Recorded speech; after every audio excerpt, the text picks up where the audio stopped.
ಈ ನಮ್ಮ ಅಂಗಡಿ ಕಳವಾಗಿ ಆಗಿದೆ.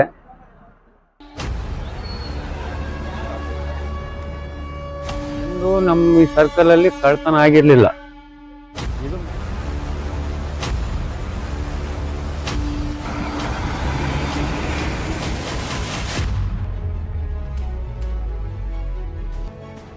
ಪಾವುಗಡ ತಾಲೂಕಿನ ಕಿಲಾರ್ಲಹಳ್ಳಿ ಗ್ರಾಮದ ಬಸ್ ನಿಲ್ದಾಣದ ಬಳಿ ಇರೋ ಮೋಟಾರ್ ರಿವೈಂಡಿಂಗ್ ಅಂಗಡಿಯಲ್ಲಿ ಕಳ್ಳತನ ಘಟನೆಯೊಂದು ಮಂಗಳವಾರ ಬೆಳಗಿನ ಜಾವ ನಡೆದಿದೆ. ಬ್ಯಾಡನೂರಿನ ಚಂದ್ರಶೇಖರಾಚಾರ್ಯ ಅವರ ಸ್ವಾಮ್ಯಕ್ಕೆ ಒಳಪಟ್ಟಿರೋ ಅಂಗಡಿಯನ್ನ ಅಕ್ಟೋಬರ್ 13ನೇ ತಾರೀಕು ಬೆಳಗಿನ ಜಾವ 3ರ ಸುಮಾರಿಗೆ ಅಪರಿಚಿತರು ಟಾರ್ಗೆಟ್ ಮಾಡಿಕೊಂಡಿದ್ದಾರೆ. ಹಲವು ವರ್ಷಗಳಿಂದ ಅಂಗಡಿಯನ್ನ ತೆರೆದು ರೈತರಿಗೆ ಉತ್ತಮ ಸೇವೆಯನ್ನ ಒದಗಿಸ್ತಾ ಇದ್ದ ಚಂದ್ರಶೇಖರಾಚಾರ್ಯ ಅವರ ಚಲನವಲನಗಳನ್ನ ಗಮನಿಸಿ ಕಳ್ಳರು ಅಂಗಡಿಯ ಬೀಗವನ್ನ ಮುರಿದು ಅಲ್ಲೇ ಇದ್ದ 5 ಮೋಟಾರ್ಗಳು, 5 ಬಾಕ್ಸ್ ಕಾಪರ್ ವೈರ್ ಹಾಗೆ ಇತರೆ ಬೆಲೆ ಬಾಳುವಂತ ಬಿಡಿ ಭಾಗಗಳನ್ನ ಕಳುವು ಮಾಡಿಕೊಂಡು ಅಲ್ಲಿಂದ ಪರಾರಿಯಾಗಿದ್ದಾರೆ. ಒಟ್ಟು ಸುಮಾರು 3 ಲಕ್ಷ ರೂಪಾಯಿಗಳ ನಷ್ಟ ಉಂಟಾಗಿದೆ ಅಂತ ಮಾಹಿತಿ ಇದೆ.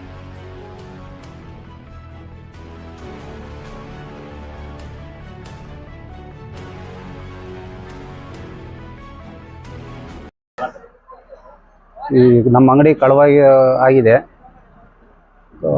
ಸುಮಾರು ಒಂದು 5 ಬಾಕ್ಸ್ ವೈರು, ಹೊಸ ವೈರು, ರಿವೈಂಡಿಂಗ್ ಹೊಸ ವೈರು, 4 ಹೊಸ ಮೋಟ್ರು, 1 ಹೊಸ ಮೋಟ್ರು, 3 ಹಳೆ ಮೋಟ್ರು ರಿಪೇರಿ ಮಾಡಿರೋದು ಕಳವಾಗಿರ್ತದೆ. ಸೋಮವಾರ ಬೆಳಗಿನ ಜಾವ ಅಂದರೆ ಸರಿ ಸುಮಾರು ಒಂದು 3-3:30 ಟೈಮಲ್ಲಿ ಕಳ್ಳತನ ಆಗಿರುತ್ತದೆ. ಇಲ್ಲಿ ಬಂದು ಒಂದು 3 ಲಕ್ಷ ರೂಪಾಯಿ ಮೌಲ್ಯ ವಸ್ತುಗಳು ಕಳವಾಗಿದ್ದಾವೆ. ಎಂದು ನಮ್ಮ ಈ ಸರ್ಕಲ್ ಅಲ್ಲಿ ಕಳ್ತನ ಆಗಿರ್ಲಿಲ್ಲ. ಇದು ಮೊದಲನೇ ಬಾರಿಗೆ.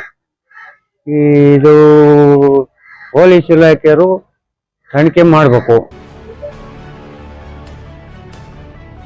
ಸಂಶಯಾಸ್ಪದವಾಗಿ ಆ ಸಮಯದಲ್ಲಿ ಒಂದು ಕಾರು ರನ್ನಿಂಗ್ನಲ್ಲೇ ಬಂದು ನಿಂತಿದೆ.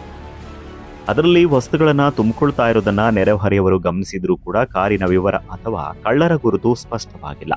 ಸ್ಥಳೀಯರಿಗೆ ಪರಿಚಿತರಾಗಿರುವವರೇ ಇರಬಹುದೆಂಬ ಶಂಕೆ ಮಾತ್ರ ವ್ಯಕ್ತವಾಗ್ತಾ ಇದೆ. ಈ ಬಸ್ ಸ್ಟ್ಯಾಂಡ್ ಎಂದೂ ಕಳ್ತನ ಆಗಿರ್ಲಿಲ್ಲ. ಪ್ರಥಮ ಬಾರಿಗೆ ಕಳ್ತನ ಆಗಿರೋದಿದೆ ಫಸ್ಟ್. ಇದಕ್ಕೆ ಪೊಲೀಸ್ ಇಲಾಖೆಯವರು ಏನು ಕ್ರಮ ತಗೊಂಡಿರೋ ನೋಡ್ರಿ. ಸುತ್ತಪತ್ರ ಎಲ್ಲ ಸುತ್ತು ಕಳ್ತನ ಆಗ್ತಾ ಇದಾವೆ. ಈಗ ಆದಷ್ಟು ಇದಕ್ಕೇನೋ ಒಂದು ಪರಿಹಾರ ಕಂಡಿಡಿ. ನಮ್ಮ ಹೆಸರು ಪೂಜಾರಪ್ಪ ಅಂತ, ಕಿಲಾರ್ಲಹಳ್ಳಿ ಸರ್ಕಲ್ ಅಲ್ಲಿ ಕಳ್ತನ ಇದೆ ಅಂದ್ರೆ ರೈತರಿಗೆಲ್ಲ ಭಯ ಉಂಟಾಗಿದೆ. ರಾತ್ರಿ ಹೊತ್ತು ಯಾವ ತರ ಹಿಂಗೆ ರೈತರು ಬದುಕಬೇಕು ಅನ್ನೋದಕ್ಕೆ ಗೊತ್ತಾಗಲ್ಲ. ರೂಮ್ ನಲ್ಲಿರೋ ಮೋಟ್ರುಗಳನ್ನು ಇವೇ ಹೊತ್ಕೊಂಡೋಗಿದ್ದಾರೆ ಅಂದ್ರೆ ಬಹಳ ನೋವಾಗ್ತೈತೆ ರೈತರಿಗೆ. ಆದ್ರಿಂದ ಈ ಪೊಲೀಸರು ಸೂಕ್ತ ಕ್ರಮ ತಗೋಬೇಕು. ಘಟನೆಯ ಬಗ್ಗೆ ಪಾವುಗಡ ಪೊಲೀಸ್ ಠಾಣೆಯಲ್ಲಿ ದೂರು ದಾಖಲಾಗಿದ್ದು, ಸ್ಥಳಕ್ಕೆ ಪೊಲೀಸ್ನವರು ಭೇಟಿ ನೀಡಿ ಪರಿಶೀಲನೆ ನಡೆಸಿ ತನಿಖೆಯನ್ನ ಆರಂಭಿಸಿದ್ದಾರೆ. ಕಿಲಾರ್ಲಹಳ್ಳಿಯಲ್ಲಿ ಬೆಳಗಿನ ಜಾವ 3-4 ಗಂಟೆ ವೇಳೆಗೆ ತರಕಾರಿ ಮಾರಾಟಗಾರರು ಪಾವುಗಡದತ್ತ ಸಂಚಾರ ಮಾಡೋದ್ರಿಂದ ಕಳ್ಳರು ಅದನ್ನೇ ಸದುಪಯೋಗ ಮಾಡಿಕೊಂಡಿರಬಹುದು ಎಂಬ ಅಂದಾಜು ವ್ಯಕ್ತವಾಗ್ತಾ ಇದೆ. 3 ಗಂಟೆ ಸುಮಾರಿನಲ್ಲಿ ಎದ್ದು ನಾವು ಹೊರಗಡೆ ಹೋಗಿ ರಿಸರ್ಚ್ ಮಾಡಿ ಬರ್ತಾ ಇದ್ದೆ. ಇಲ್ಲಿ ಕಾರ್ ನಿಂತಿದ್ ನೋಡಿದ್ವಿ. ನಾವ್ಯಾರೋ ಪ್ಯಾಸೆಂಜರ್ನ ಬಿಡಕಂದು ಇರ್ಬೋದು ತಮಾಷೆ ನಾವು ಗಮನಿಸಿದ್ವಿ. ಅಷ್ಟೊಂದು ಸ್ಟಾರ್ಟಿಂಗ್ ನಲ್ಲಿ ಇತ್ತು ಅದ್ರ ಗಾಡಿ. ಹಂಗಾಗಿ ನಾನು ಚಳಿ ಆಗೋದೆಲ್ಲ ಹೋಗ್ಬಿಟ್ಟು ಅಲ್ಲಿ ಕುತ್ಕೊಂಡು ಒಂದು 5-10 ನಿಮಿಷದಲ್ಲಿ ಆಮೇಲೆ ಅದು ಹೊರಟು ಹೋಗ್ಬಿಡ್ತು. ಅದು ಯಾವ ಕಡೆ ಐತೆ ಅನ್ನೋದು ನನಗೂ ಗೊತ್ತಾಗ್ಲಿಲ್ಲ.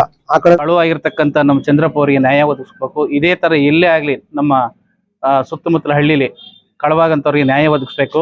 ಜೊತೆಗೆ ಸಾರ್ವಜನಿಕರಿಗೆ ಅನುಕೂಲ ಆಗೋ ರೀತಿಯಲ್ಲಿ ಇಲಾಖೆಯವರು ಸ್ಪಂದಿಸಬೇಕು ಅನ್ನೋದನ್ನ ನನ್ನ ಅನಿಸಿಕೆ. ಹಾಗೇನೆ ಈ ಒಂದು ಬಸ್ ನಿಲ್ದಾಣದಲ್ಲಿ CC ಕ್ಯಾಮ್ರಾ ಅಳವಡಿಕೆ ಮುಖ್ಯವಾಗಿ ಇದ್ರೆ ಇಂಥ ಘಟನೆಗಳು ನಡೆಯೋದಕ್ಕೆ ಸುಳಿವು ಅನ್ನೋದು ಸಿಗುತ್ತೆ. ದಯವಿಟ್ಟು ಈ ಒಂದು ಕ್ಯಾಮ್ರಾಗಳ ವಿಚಾರವಾಗಿ ಸಾರ್ವಜನಿಕರು ಯೋಚನೆ ಮಾಡಬೇಕು. ಜೊತೆಗೆ ಇಲ್ಲಿನ ಗ್ರಾಮ ಪಂಚಾಯತಿ ಆಗಿರ್ಬೋದು ಅಥವಾ ಇತರೆ ಸಾರ್ವಜನಿಕರು ಇದ್ರ ಬಗ್ಗೆ ಸ್ವಲ್ಪ ಗಮನ ಹರಿಸಿ ಮುಂದೆ ಈ ರೀತಿ ಆಗದಂತೆ ಎಚ್ಚರಿಕೆ ವಹಿಸಬೇಕು ಅಂತ ನನ್ನ ಒಂದು. ಮೋಟಾರ್ ರಿವೈಂಡಿಂಗ್ ಕೆಲಸವನ್ನ ಆಧಾರವಾಗಿಟ್ಕೊಂಡು ಬದುಕು ಸಾಗಿಸ್ತಾ ಇರೋ ಚಂದ್ರಶೇಖರಾಚಾರ್ಯ ಅವರ ನ್ಯಾಯಕ್ಕಾಗಿ ಕಳ್ಳರನ್ನ ಶೀಘ್ರ ಪತ್ತೆ ಹಿಡಿದು ಕಾನೂನು ಕ್ರಮ ಕೈಗೊಳ್ಳಬೇಕು ಎಂಬುದು ಸಾರ್ವಜನಿಕರ ಆಗ್ರಹವಾಗಿದೆ. ಮುರಳೀಕೃಷ್ಣ ಅಂತ ಹೇಳಿ, ನಾನು ಶಾಪ್ ಮಾಲೀಕ. ಈ ಸರ್ಕಲ್ 32 ವರ್ಷದಿಂದ ನಾನು ಅಂಗಡಿ ವ್ಯಾಪಾರ ಮಾಡ್ಕೊ ಬರ್ತಾ ಇದ್ದೆ. ಇಲ್ಲಿನ 8-10 ಅಂಗಡಿಗಳಲ್ಲಿ ಯಾವತ್ತು ಕಂಡರಿಯದಂತ ಒಂದು ಪರಿಸ್ಥಿತಿ ಇದು.